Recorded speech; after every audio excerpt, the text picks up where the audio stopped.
studio live. Çfarë mund themi në lidhje me këtë hakerim fillimisht? Sigurisht vazhdon të jetë shqetësim prezenca e hakerëve, kryesisht iranian,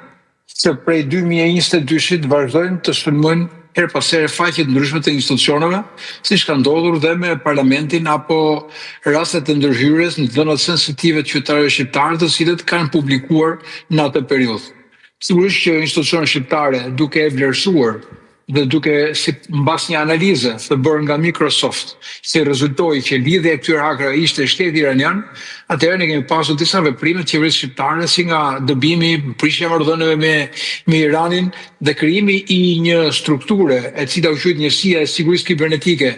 e atashuar pranë Ministrisë së Mbrojtjes dhe një investim lidhur me ngritjen e kësaj strukture dhe funksionimin e saj diku ke $84 milion,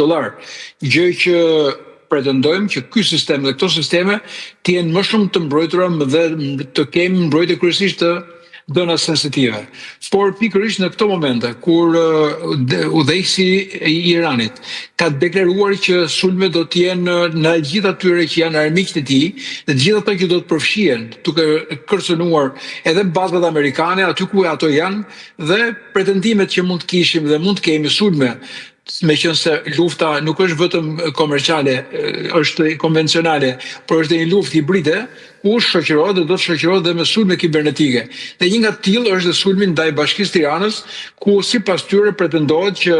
përveç se kanë marrë kontrollin e faqes, kanë pretenduar që mund të jenë fshirë server, mund të jenë dëmtuar server, gjë që duhet trajtohet dhe nga hetimi sigurisht që do të kemi të dhëna nëse masa e sulmit dhe dëmet e shkaktuara mund të kenë qenë apo jo sipas pretendimeve të tyre. Gjë që mund të duket pastaj edhe nëse ata do t'i publikojnë siç ka ndodhur që i kanë publikuar të dhënat e marra nga hakerimi.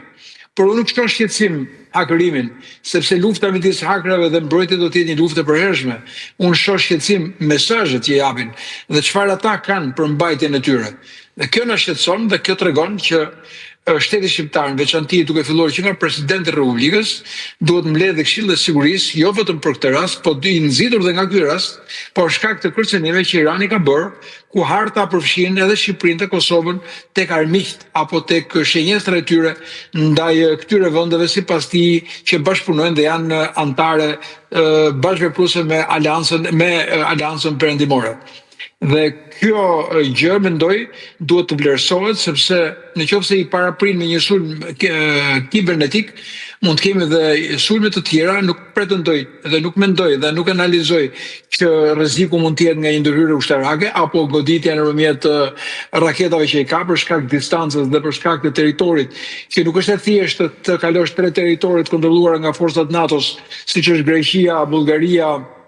apo Maqedonia, pra do kalosh në këto territore nëse ai do të ketë një goditje, por shoh mundësinë që mund të ketë persona të cilët janë brenda territorit dhe mund të jenë persona të cilët mund të jenë bashkëpunëtor apo bashkëpunues apo mund të jenë të rekrutuar nga ata, dhe përdorimi i agjenturave të tyre apo